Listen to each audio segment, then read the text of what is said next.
Pero esta cuestión de pesar y medir, yo les voy a dar el subtítulo del libro, es Cita en el Jordán, una evidencia. O sea, yo les voy a dar una evidencia de que la naturaleza espiritual existe y se manifiesta. Conocí al padre René Lorentán a los pocos años de mi conversión. Él fue a Bolivia, estuvo en mi casa y terminaba, les hablo del año 96, 97, terminaba un libro dedicado al Espíritu Santo que intitulaba Al Dios Desconocido. Entonces yo me sorprendí que hablaran tanto de un Dios desconocido. Y en los 20 años siguientes, donde yo fui, lo único que escuchaba del Espíritu Santo era gloria al Padre, al Hijo y al Espíritu Santo. Estuve en Miami, me decían que eran una paloma. Y la señora me decía, yo le he visto, tiene pico. Y luego indagando, decía, ¿por qué hablan del Dios desconocido? Si desde Génesis 1:2 se habla y el Espíritu de Dios se movía sobre las aguas. Y si hablamos de todo lo que es la palabra de Dios en el Antiguo y en el Nuevo Testamento, todo es a través del Espíritu Santo. Entonces, ¿cómo puede ser un desconocido? He estudiado 11 años y medio para poder escribir este libro. He tenido que estudiar griego bíblico para poder leer los originales, entender muy bien la diferencia entre alma, entre espíritu, entre paráclito, intermediario o abogado. Y estoy muy contento de haber hecho este trabajo, pero no es un estudio de teología. Hablo de la persona del Espíritu Santo, pero me interesa ubicar al Espíritu Santo en el contexto en el que nosotros vivimos. Yo creo que el gran fracaso de nosotros en el siglo XX y en el siglo XXI ha sido ignorar la naturaleza espiritual. Hay algunas escenas que me animaron a dedicarme a este estudio, como por ejemplo algo que les hablaré luego, la unción que recibe Eliseo de Elías, el bautismo de Cristo en el Jordán, pero una frase de Pablo de Gálatas 5:22, 5:23. El fruto del Espíritu es el amor, es la paz, es la armonía. Entonces yo empecé a visitar su país tan hermoso, México. Mucho fui a Colombia en la época de las guerrillas más violentas. Encontré mucho divorcio, muchas divisiones en las familias, mucho aborto. Cada hora en el mundo hay alrededor de 9,000 abortos. Entonces yo llegué a una conclusión muy fácil. Si Pablo dice el fruto del Espíritu es el amor, es la paz, es la armonía. Si yo voy a un país, si voy a una familia y encuentro división, encuentro muerte, el Espíritu de Dios no está ahí. Y tuve una experiencia muy conmovedora, un poco dramática también aquí en México. Yo dictaba una conferencia en una zona periférica, que es una zona roja, peligrosa, y estaba firmando mis libros cuando se acercó un hombre muy grande, tal vez de unos 2 metros, muy robusto, y me dijo, quiero hablar con usted, pero muy autoritario. El mexicano en general es muy amable, es muy educado, pero él se impuso, quiero hablar con usted. Entonces, como había gente que quería que firmara mi libro, le dije, ¿puede esperar que firme los libros y le atiendo? Y él me dijo, ahora. O sea, quiero hablar contigo ahora. Entonces, yo al ver su actitud, me levanté y me puse a su lado. Y le dije, ¿podemos hablar acá? No, donde yo le diga. Y se dio la vuelta y salió de la puerta para ir a otro lugar y yo le seguí. Cuando habíamos caminado unos pasos, él se da la vuelta repentinamente y me toma por el cuello Entonces yo dije, este hombre me lo va a partir el cuello, era fácil que lo hiciera. Pero el hombre quería juntar su frente con la mía y abrazarme y empezó a llorar. Y me dijo, usted estuvo aquí el año pasado y yo me di cuenta que yo era un hombre muy malvado, porque yo soy sicario, yo mato gente. Pero desde hace un año que ya no mato a nadie, desde que escuché esto. Eso me hizo entender de que estas personas tan alejadas de Dios, cuando reciben una palabra que no es el disertante o los sacerdotes, los que hacen este trabajo, llevan la unción del Espíritu Santo. Y es esa unción que hace cambiar a las personas, no es el disertante. Entonces yo he visto muchos de estos frutos, yo he visto casi unas 250, 300 conferencias al año, viajo muchísimo, y veo esos cambios. He visto políticos corruptos cambiar de actitud justamente ante la vergüenza de entender que ellos estaban dañando a sus poblaciones que habían confiado en ellos. Y todo ocurría cuando el Espíritu Santo tocaba sus vidas. Entonces yo creo que nosotros deberíamos detenernos como en este momento y meditar todo este contexto para que rescatemos esa figura tan enriquecedora y tan importante.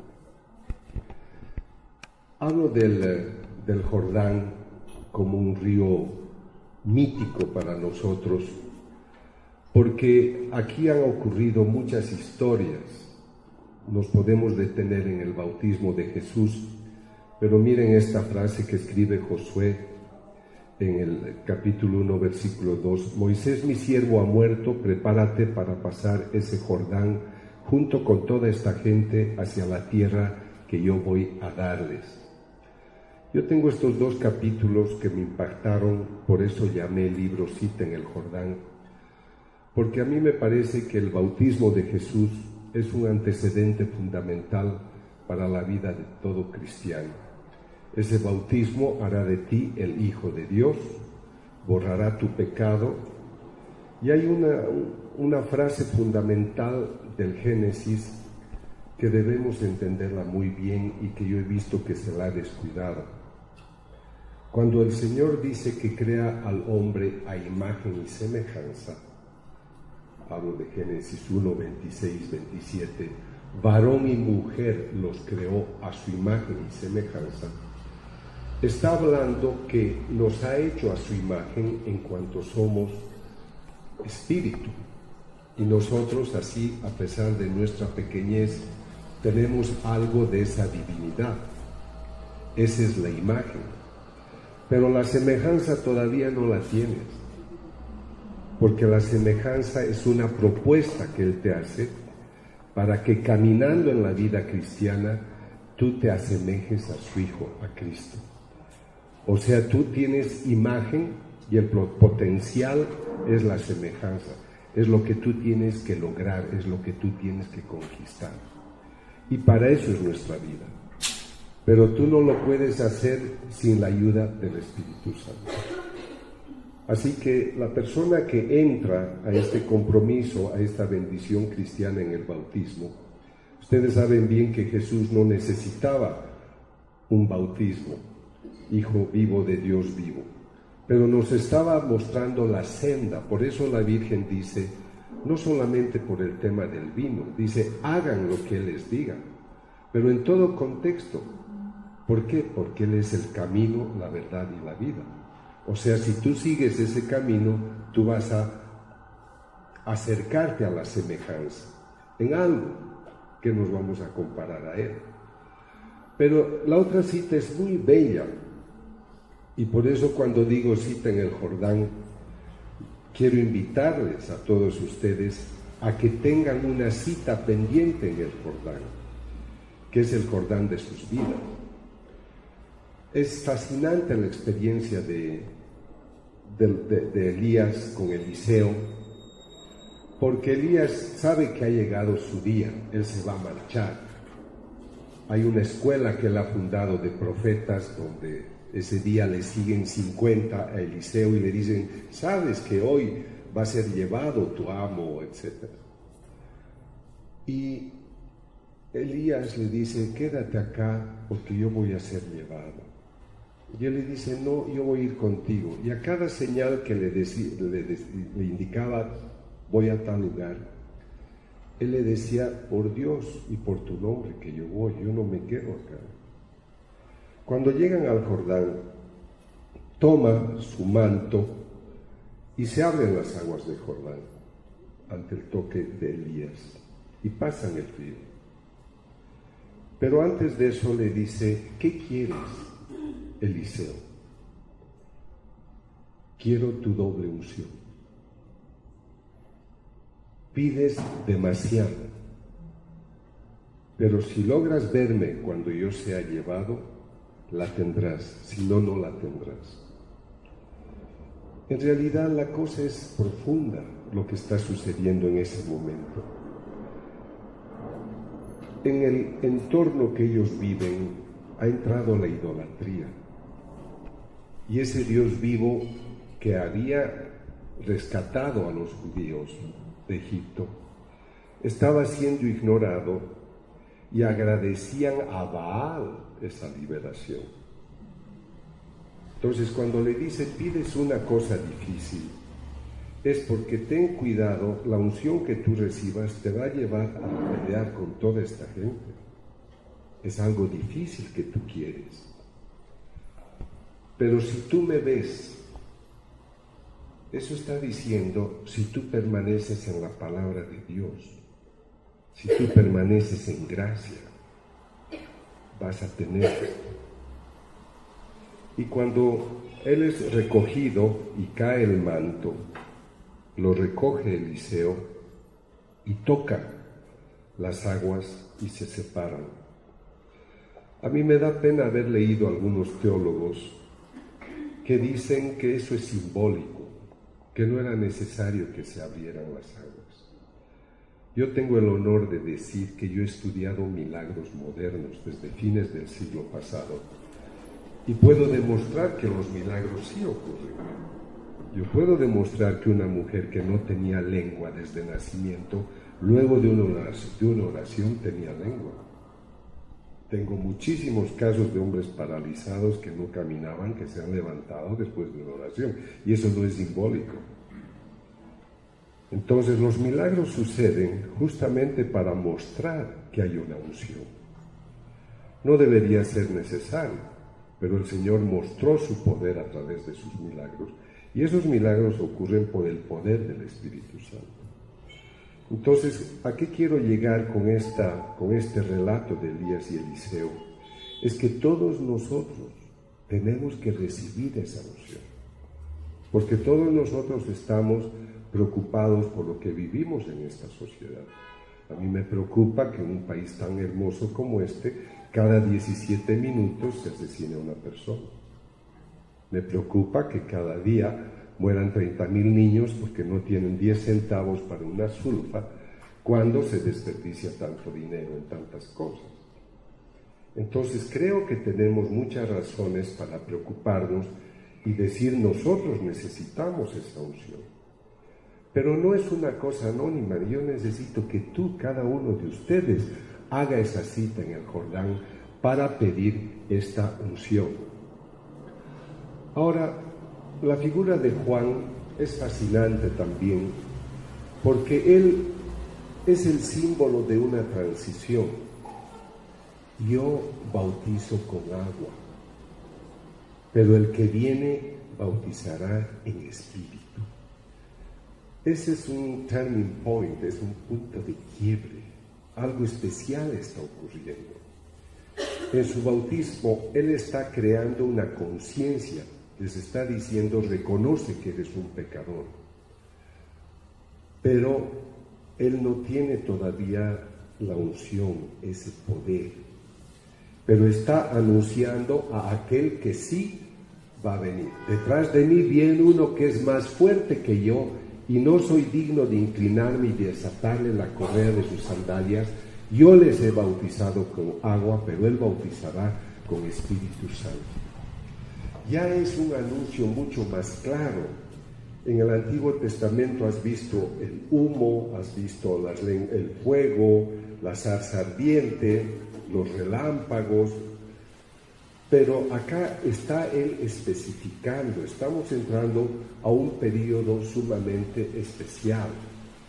Y aquí en Marcos 1:10 leemos: en cuanto salió del agua, vio que los cielos se rasgaban y que el Espíritu en forma de paloma bajaba sobre él. Entonces se oyó una voz que venía de los cielos: tú eres mi Hijo amado, en ti me complazco. Dime tú si no consideras también que el día que tú fuiste bautizado, el Señor dijo: este es mi Hijo, esta es mi hija. Porque Él es el camino, la verdad. Él nos está mostrando el camino por el que vamos a seguir todos nosotros. O sea, nosotros hemos recibido también esa unción.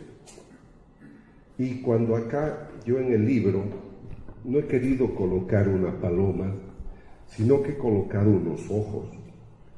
Muchas gentes están familiarizadas con los ojos de Jesús y pueden pensar es Jesús. Pero mi intención es personalizar algo más al Espíritu Santo, porque nos hemos quedado con la paloma, con las lenguas de fuego, e ignoramos esa extraordinaria personalidad. Y es justamente eso lo que yo quisiera gradualmente ir mostrando. Pero vean acá esta frase en Juan 1:32. He visto al Espíritu que bajaba como una paloma del cielo y se quedaba sobre él. Yo no le conocía, pero el que me envió a bautizar con agua me dijo: aquel sobre quien veas que baja el Espíritu y se queda sobre él. Entonces, aquí está invitando a que esta gracia permanezca en nosotros. Qué importante que hubiéramos sido bautizados, que recibamos la gracia y vivamos en gracia. Yo he estudiado gente que se ha convertido, incluso gentes que han tenido algunas experiencias místicas importantes, pero luego han cambiado para mal. O sea, a veces nosotros recibimos una unción y no permitimos que se quede para bien. Entonces, esta es la conciencia que debemos tener. Y yo vengo mucho a México, voy mucho a Colombia, porque yo creo que en Latinoamérica son dos países muy ungidos. Yo lo que veo en Colombia, de tanto sacerdote ungido, de tanto laico comprometido, solo Medellín tiene más de 1.200, 1.300 sacerdotes. En mi país, en todo el país deben ser 500. O sea, yo veo la unción. Acá he estado en Guadalajara. Doctor va a dictar una conferencia a los seminaristas de primer año, son 300. En mi país deben ser 20. Y si tomamos a todos son 700 los de Guadalajara, y solo Guadalajara. Y los movimientos laicos que yo veo aquí en México. Estuve en San Luis Potosí hace poco y reunieron 800 empresarios para una conferencia. Esas cosas yo veo en México y veo en Colombia. Entonces, nosotros debemos tomar conciencia de que cuando la gente le dice sí al Espíritu y permite que se quede, la unción florece. Pero no podemos enamorarnos de alguien a quien no conocemos, y por eso yo estudio el cerebro y creo que debemos enseñar a la gente, debemos ser testimonios llevando esta palabra. Ahora, el hombre es un ser inteligente, ha estudiado maravillas, el microcosmos, el macrocosmos, estudiamos cosas tan profundas, hemos visto la naturaleza en sus expresiones más pequeñas, más grandes. La física cuántica nos ha ayudado a entender lo que ocurre a nivel subatómico, que desafía la física clásica de Newton, porque han encontrado, pues no voy a entrar en detalles de cómo hay estos cambios en la física cuántica, pero hoy el hombre ha hecho estudios muy profundos. Lo que me ha llamado la atención es de que cuando hablamos de un Dios que crea al hombre, los primeros capítulos en este libro hablan de dos vertientes muy importantes que ustedes como católicos deben considerar. Hay dos vertientes fundamentales para situar el conocimiento humano científico en nuestro siglo. El astrónomo mira el cielo, ve estas maravillas. Pensemos en Stephen Hawking, que acaba de morir hace unos meses, y dicen, ¿sabes? Todo esto se debe a la ley de la gravedad.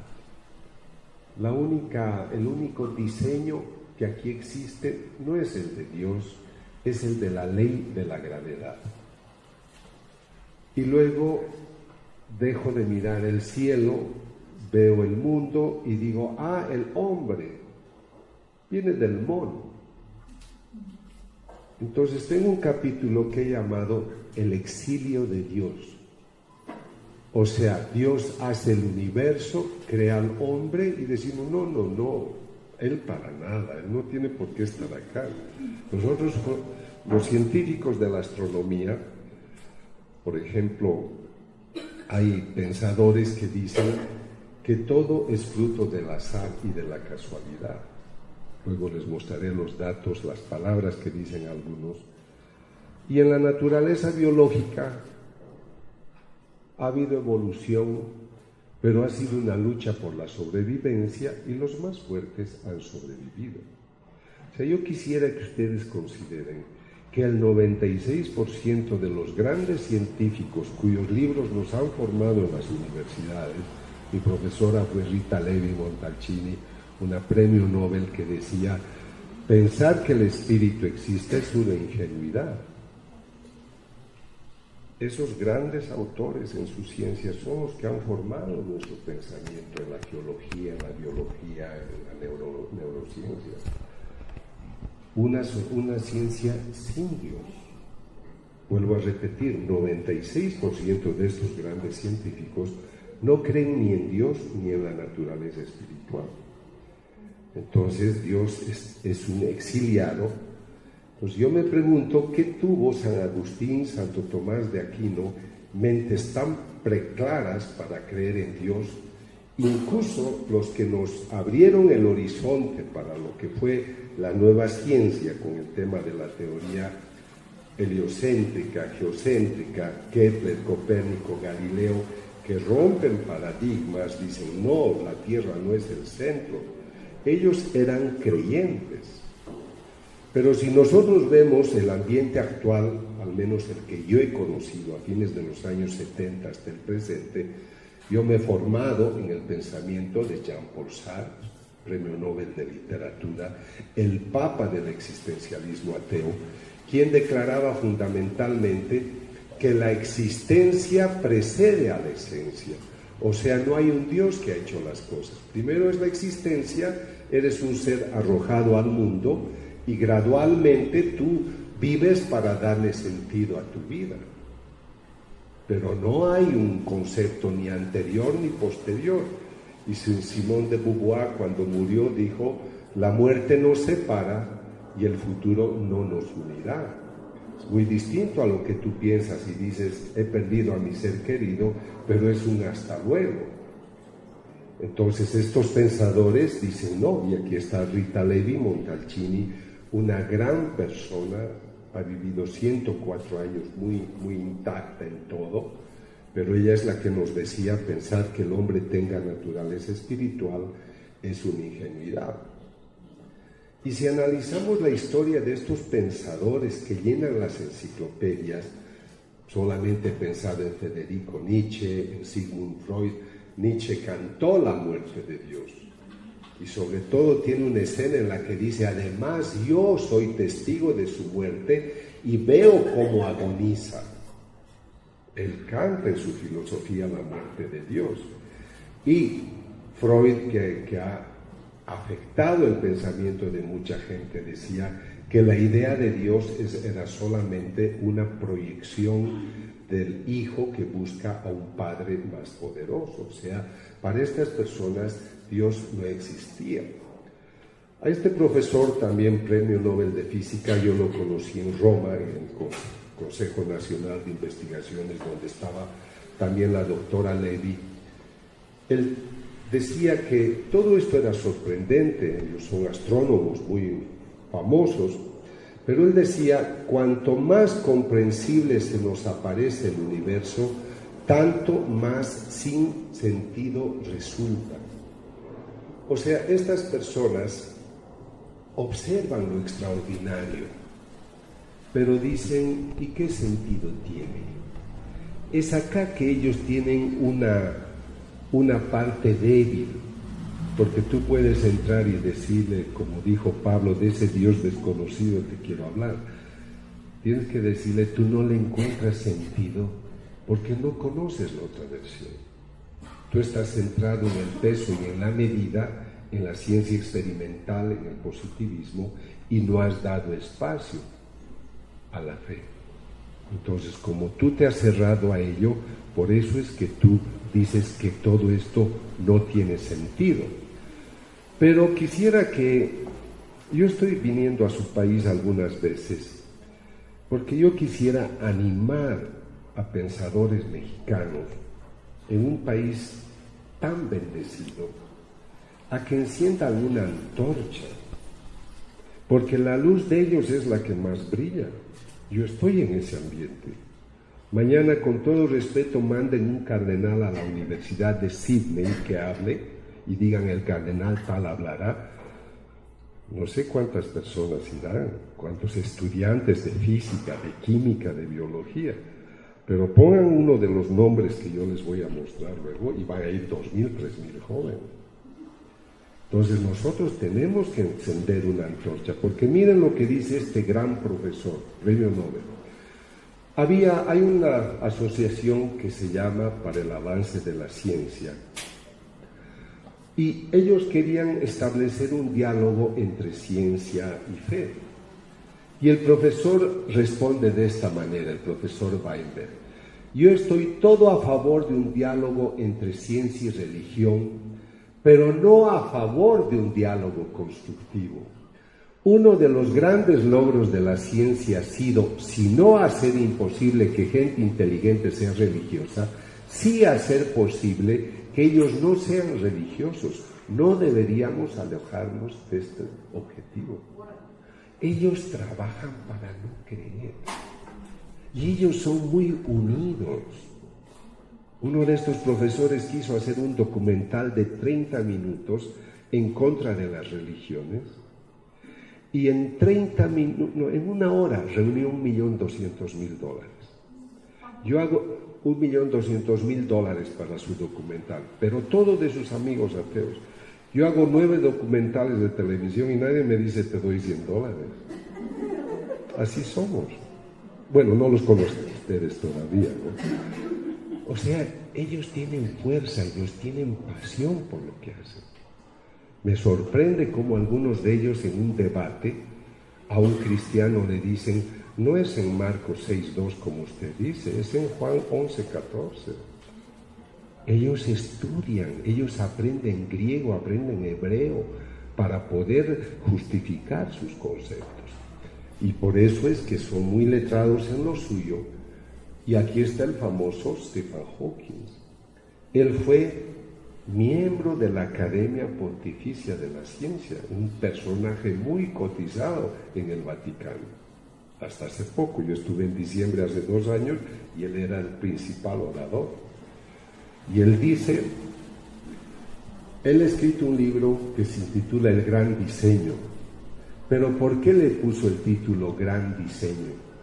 Porque quería parafrasear el gran diseño del creyente. Sí, hay evolución, pero bajo el gran diseño de Dios. Y él dice, no, el gran diseño no es ese. El gran diseño es la ley de la gravedad.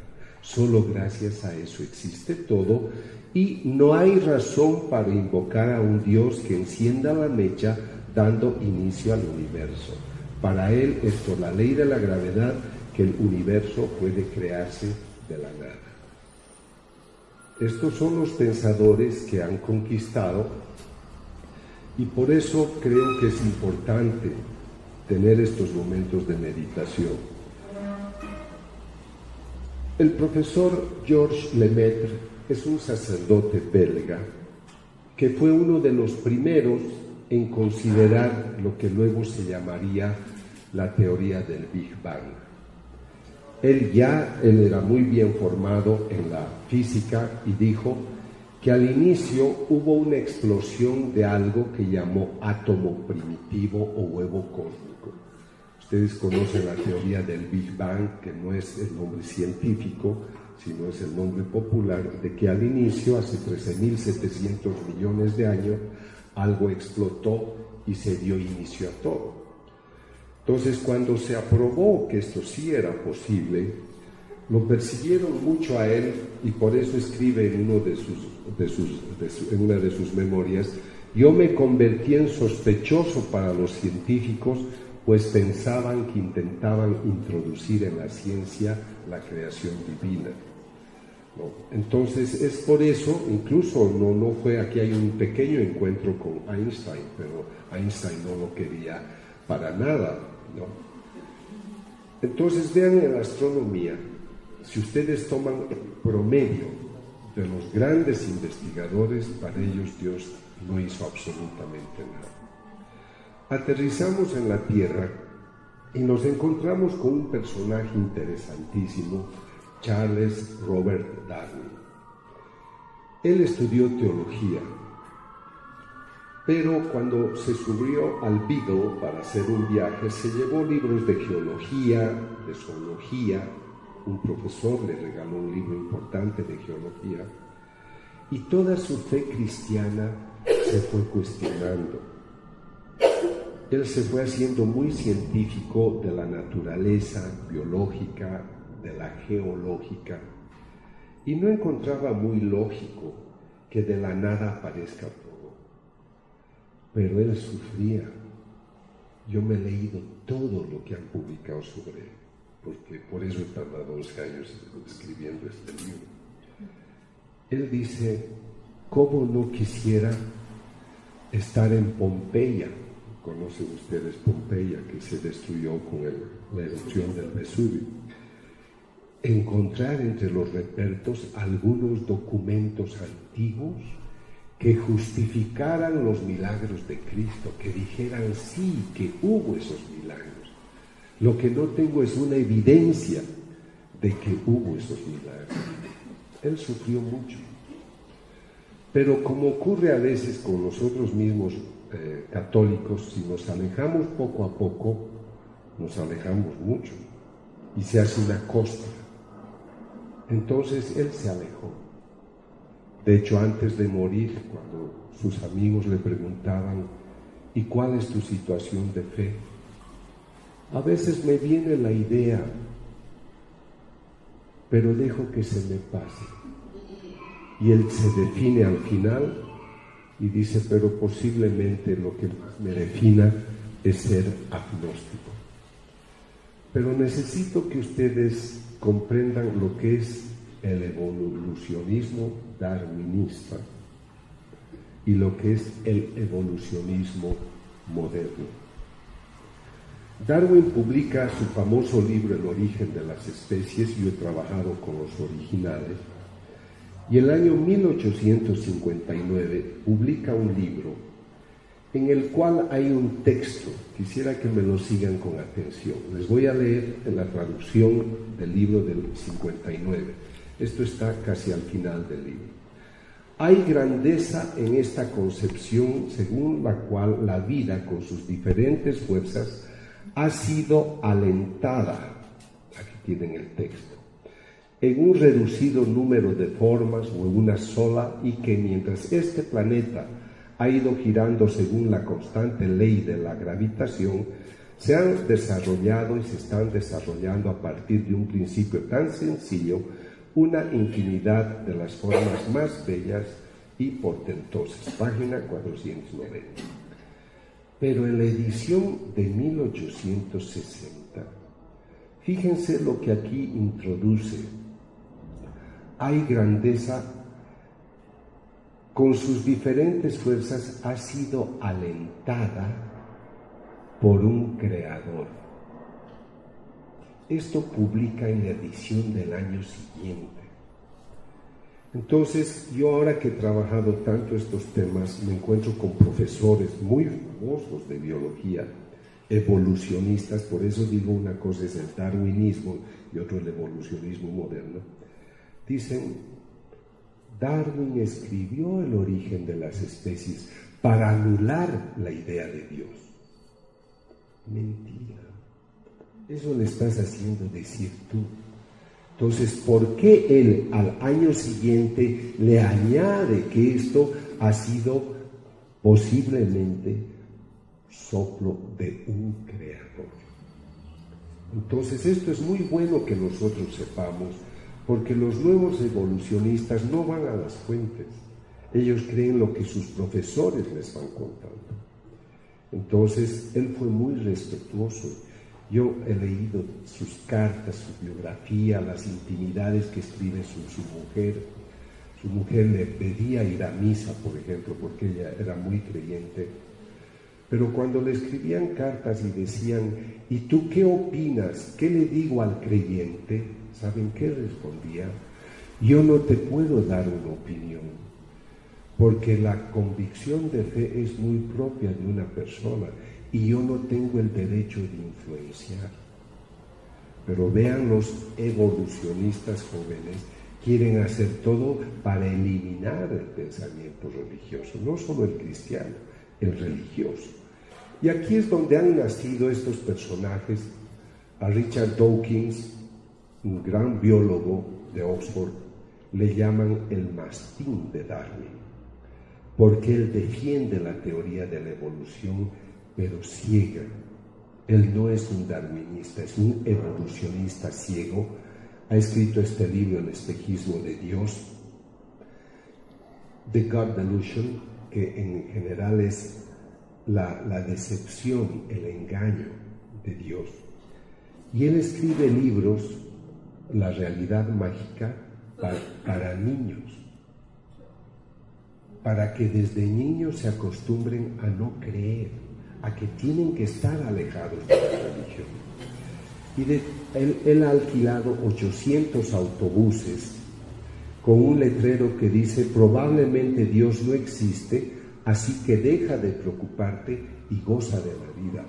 Ellos gastan de su dinero para eso, no están pidiendo donaciones. Ese es el espíritu que yo admiro en estas personas. Ellas no están esperando que alguien te regale. Ellos se quitan su ropa para gastar en su concepción. Y por eso avanzan, y son muchísimos. Esa iniciativa que él tomó, le imitaron en Francia, en Bélgica, en España, en Nueva York. Y entre ellos han escrito muchos libros. Yo creo que son ellos unos 200 de primera categoría, grandes científicos. Yo estudio sus libros por las grandes investigaciones que hacen. Pero miren, por ejemplo, Bertrand Russell, premio Nobel de literatura, un gran filósofo, un gran matemático. Escribió un libro, ¿Por qué no soy cristiano? Yo cuando encuentro sacerdotes les digo, padre, usted ha hecho una maravillosa tesis de teología en la Gregoriana, pero nadie la conoce su tesis. ¿Por qué no escriben cosas para que estos conozcan? Estuve hace 2 días en Guadalajara con un grupo de católicos. Les decía, hermanos, nos reunimos entre católicos y hacemos bien. Pero ¿dónde están esos católicos que van a las universidades ateas a hablar con ellos? Porque ellos están ciegos y necesitan nuestra voz científica, o si quieres filosófica o literaria. Por eso ellos siguen en el error, porque nosotros no llegamos con una antorcha para decirles, esto es lo que tú piensas, pero ahí está otra posibilidad. Y por eso yo creo que la mecha que debemos encender es esta. Pero mostrándoles este panorama donde el 96% de los científicos, de los grandes científicos, no creen en Dios ni en lo espiritual, me viene de citarles Isaías 1, 2, 3. Crié hijos hasta hacerlos hombres, pero se rebelaron contra mí. El buey reconoce a su dueño y el burro el pesebre de su señor. pero Israel no me conoce, mi pueblo no comprende. Es lo que a mí me toca vivir cuando yo entro a estas universidades. Yo tengo un grupo que se llama Grupo Internacional para la Paz, justamente por eso no se llama Hijos de María, porque mi interés es entrar a las universidades a través de la neurociencia y aterrizar con la parte espiritual. Hasta ahora nunca me han silbado, nunca me han sacado de la universidad, pero es un modo de evangelizar. En Oseas 1:9, porque ustedes no son mi pueblo, ni yo soy para ustedes el que soy. En muchas facultades de Harvard o de Oxford o de Yale, Él no es el Dios. Hijos crié y saqué adelante y ellos se rebelaron contra mí. Aquí está la cita de antes. Aquí hay una cita muy bella de Isaías 49:15, que yo creo que es una de las citas más hermosas que hay en la Biblia. Porque el pueblo ya está preocupado de que el Señor pues ha permitido el destierro de ellos, ¿no? Y como no le han hecho caso, como han rendido tributo a los ídolos, dicen, Dios se ha olvidado de nosotros. Es ahí que nace esta frase maravillosa. ¿Acaso olvida una mujer a su niño de pecho sin compadecerse del hijo de sus entrañas? Pues aunque ellas llegasen a olvidar, yo no te olvido. Esto es demasiado bello. Pero él necesita algunos que les recuerden esto, a los que no conocen, a los que no quieren oír, a los que se han alejado. Entonces, en el catecismo de la Iglesia, yo lo estudio mucho y lo trabajo y les recomiendo hacer lo mismo.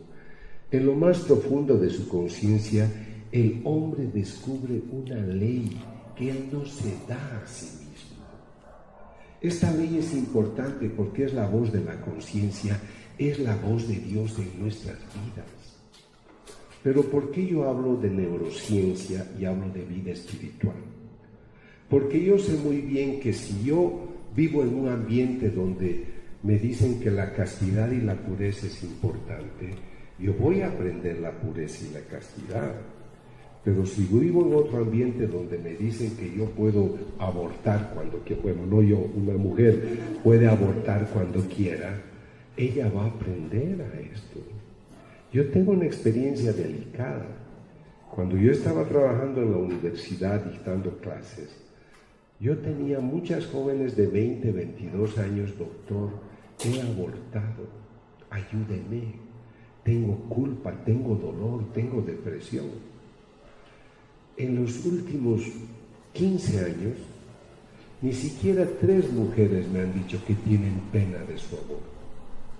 Porque ya la voz de la conciencia ha sido acallada porque la sociedad todo lo permite y la familia te ayuda a pagar el aborto.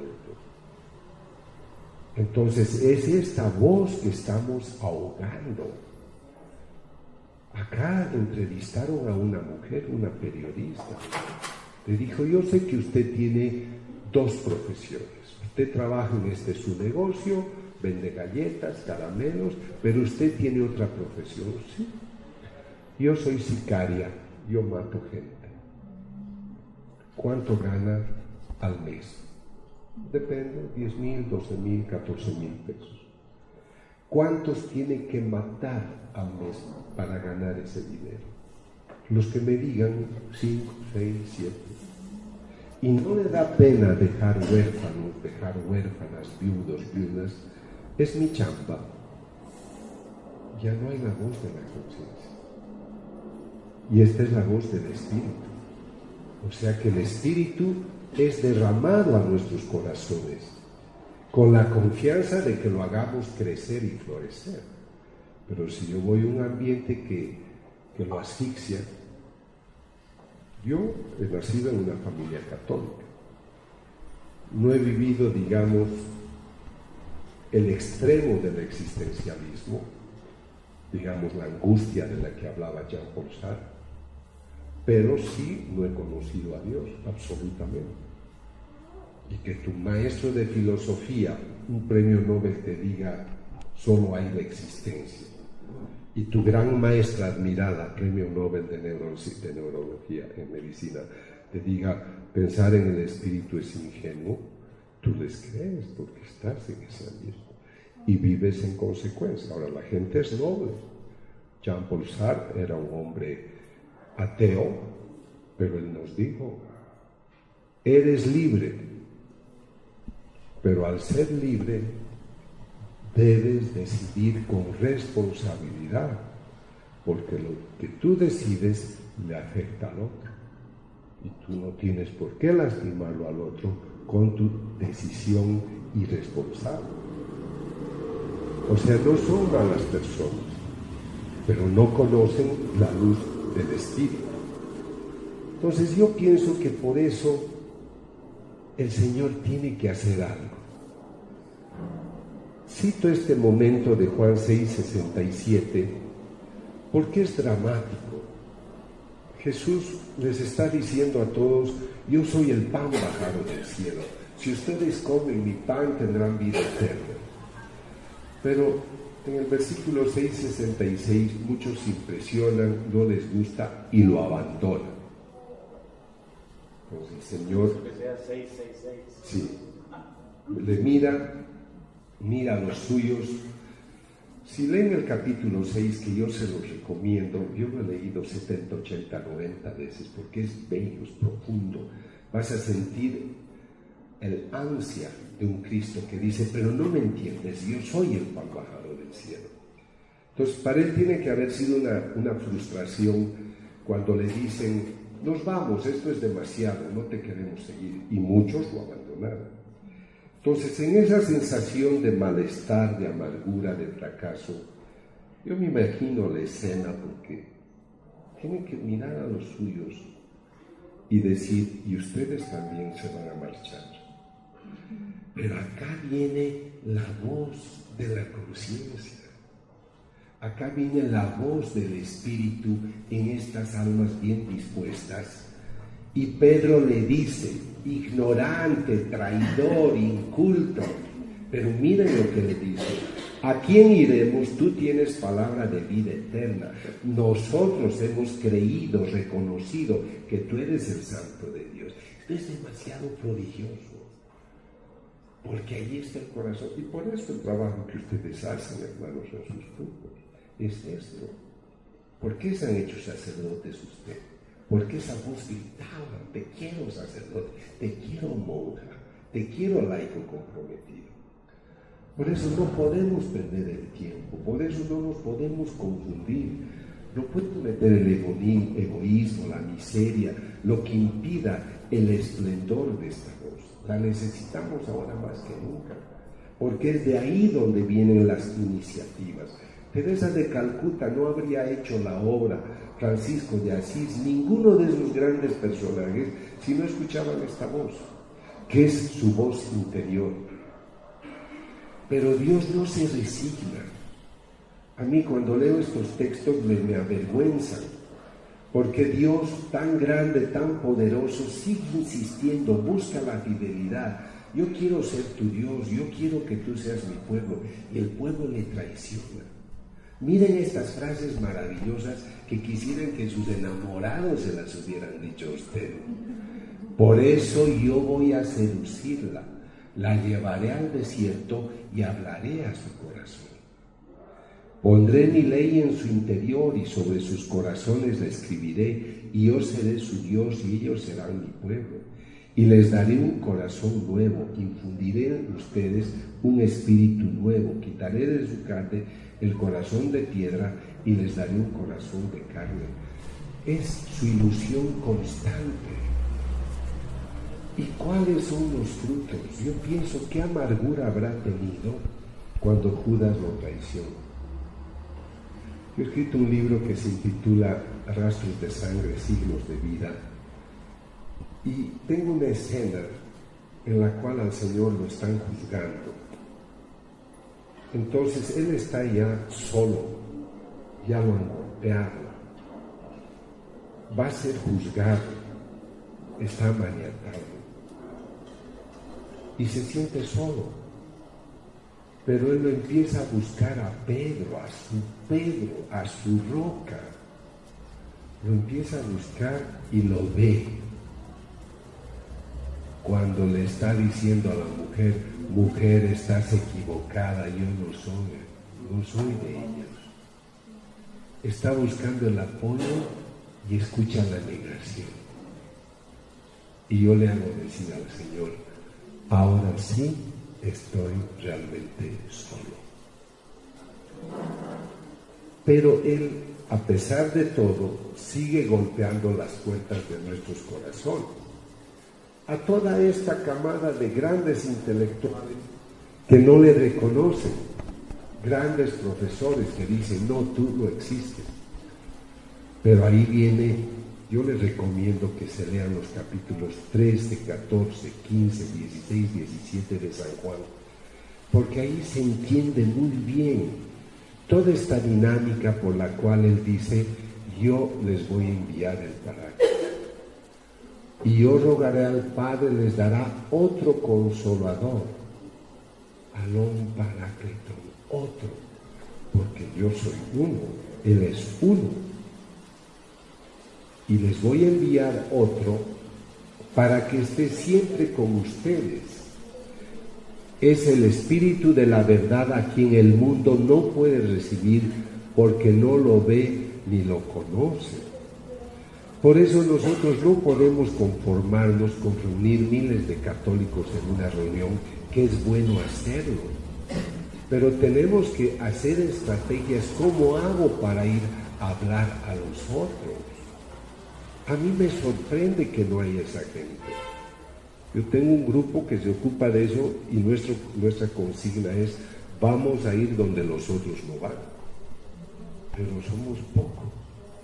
Porque estas personas, nosotros tenemos que tocar sus puertas para que ellos le conozcan. Admiro mucho la literatura de Jorge Luis Borges.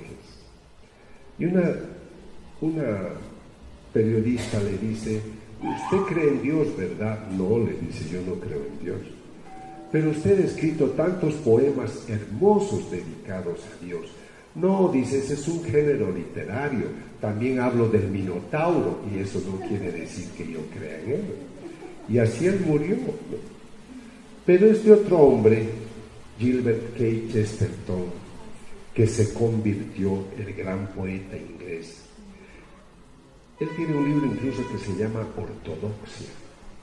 Tiene unos textos tan maravillosos y polémicos porque él sí dio la cara a la gente. Dijo, yo soy cristiano y soy por esto. ¿Qué diferencia había en este buen hombre? Era un buen hombre, Borges. Es que Borges no se abrió al espíritu, pero tampoco nadie se le puso delante, ningún literato católico, a decirle, escúchame, Borges. Y ese es un vacío que yo noto en los trabajos de, no sé cómo llaman, pastoral, evangelización, catequesis, de que hay que preparar gente para llegar a estas personas. Yo he visto a estos ateos llorar, sufrir, tener compasión de gente. Rita Levi Montalcini descubrió cómo crecen las neuronas, se llama factor nervioso de crecimiento, y cuántas vidas se han salvado gracias a eso. Imagínense si estas personas hubieran tenido la unción del Espíritu Santo. Pero como no se les habla, entonces vamos a ver aquí el mecanismo. Esta es una exégesis que yo la hice para este libro.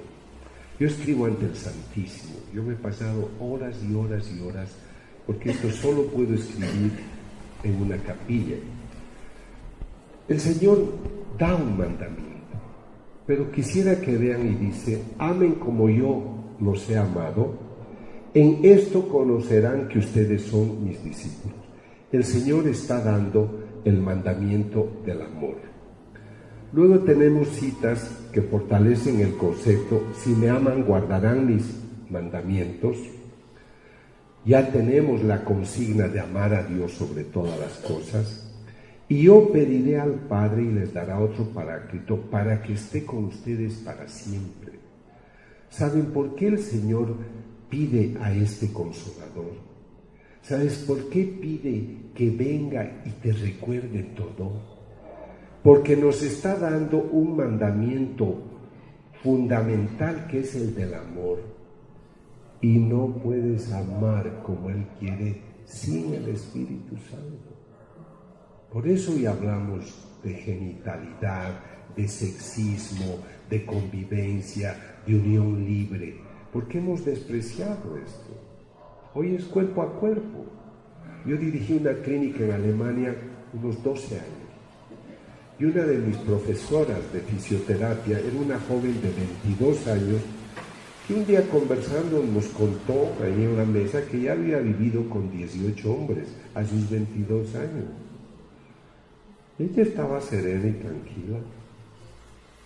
Y yo me encuentro con mucha gente, incluso estoy en alguna comida en California, cuando la mujer me dice: doctor, este es mi 8º marido, pero no sé si será el último. Y el marido, no. Uno se plantea cosas y dices: ¿qué está sucediendo acá?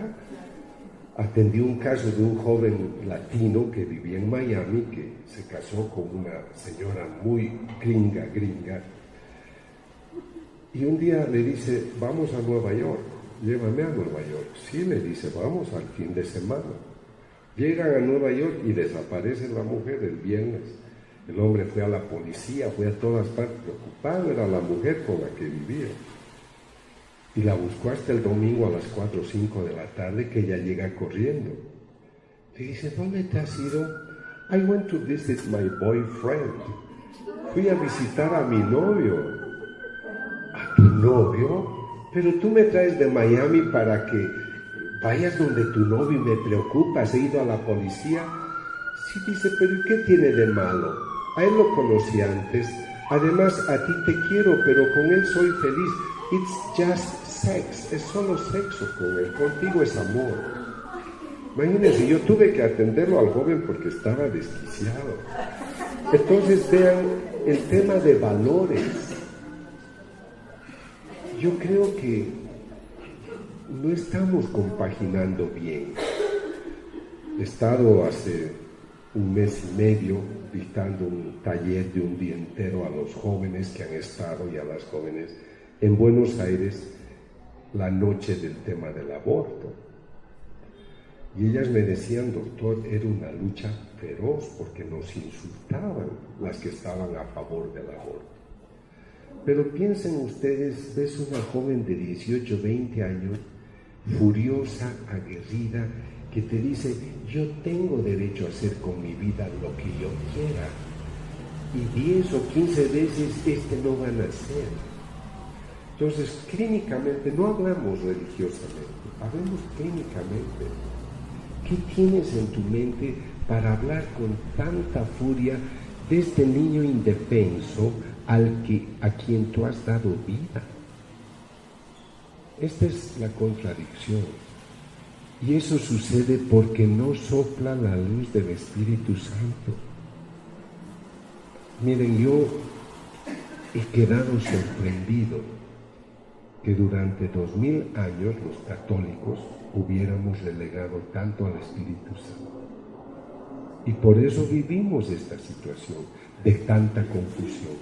Él les recordará lo que yo les he enseñado. Él les mostrará los caminos de la verdad. Y como no hay caminos de la verdad que estamos mostrando porque lo ignoramos a Él, algunos políticos inventan la posverdad, la mentira política. Nosotros no podemos mirar esto de manera resignada, amigos.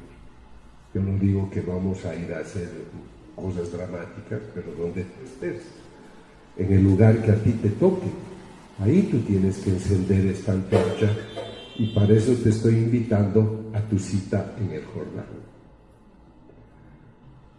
Cuando el Señor te dice: te doy este mandamiento, que ames, si tú te pones en el camino, tú vas a seguir. Él es el camino, la verdad y la vida. La Virgen ha dicho: hagan lo que les diga, y tú lo quieres hacer. Ese acercamiento te trae una unción que está traducida de manera tan bella en esta cita de Juan 15:15, Juan 15:16. Ya no te llamo siervo, te llamo amigo. Entonces nosotros no podemos ser católicos solo del domingo. El católico tiene que ser alguien que asuma la tarea y diga: Señor, yo continuaré a hacer lo que tú has empezado, porque yo soy tu amigo. Y tu amigo cuida tus cosas. Me hago amigo de tu mamá, que es mi mamá. Me hago amigo de tu causa y la defiendo. Para eso estamos. Ahora miren la frase hermosa. Ustedes no me han elegido, yo los he elegido. Yo cuando estudio las hostias sangrantes me siento abrumado, porque yo no he hecho ningún mérito para tener algo que es el centro y culmen de la vida cristiana. Yo tengo 15 casos de hostias sangrantes, y si me visitan en mi casa algunos les puedo mostrar, ¿no? O sea, que tú tengas un tejido, bueno, los tengo en una capilla para la investigación, ¿no? Un tejido que es carne, músculo del corazón vivo, y que sale de una hostia. Tú no me has elegido, yo te he elegido, para que vayan y den fruto y tu fruto permanezca. Es lo mismo que dice: y el Espíritu tiene que permanecer para que tú des frutos. Y lo que tú le pidas a mi Padre en mi nombre, Él te lo va a dar. Yo estos días he estado dictando varias conferencias en México y les decía: pero ustedes son mexicanos, tienen un lugar especial en el corazón de Dios. ¿Por qué el Señor no mandó a su mamá a Hollywood, a New York, a Las Vegas, a Europa? ¿Por qué dijo: mamá, te quedarás en el Tepeyac? Amigos, no se los digo por compliment, por halago. El mexicano es especial, es especial. Y yo conozco menos China y la India, conozco casi todo lo demás. Por eso puedo hablar. Entonces pienso que en el proyecto de Dios ustedes tienen alguna tarea. Por eso tanto laico, tanto buen sacerdote, tantas iniciativas. Pero hay que unirse, hay que arrodillarse para hacer un trabajo de conjunto.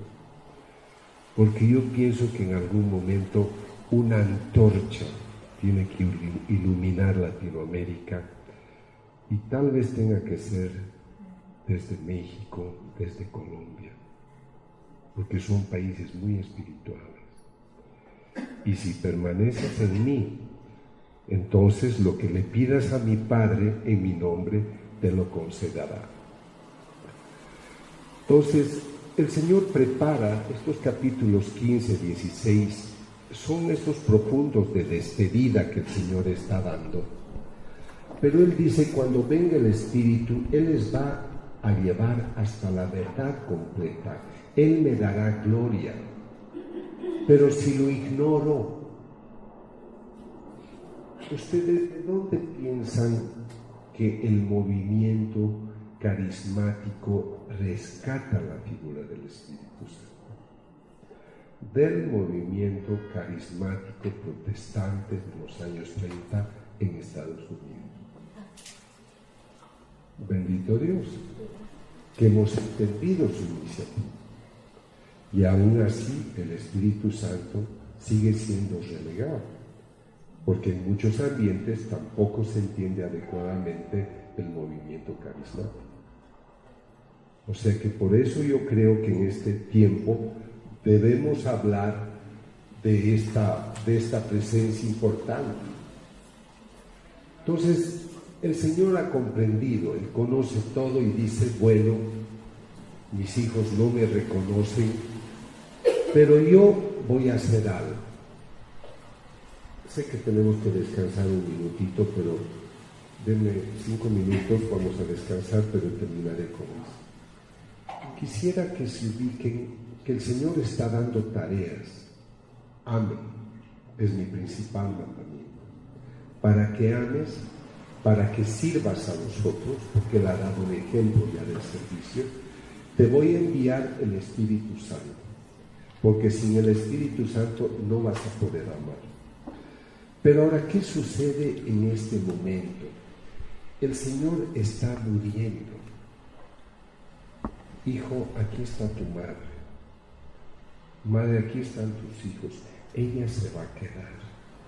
Según los místicos que he estudiado, la Virgen vive más o menos hasta los 70, 72 años.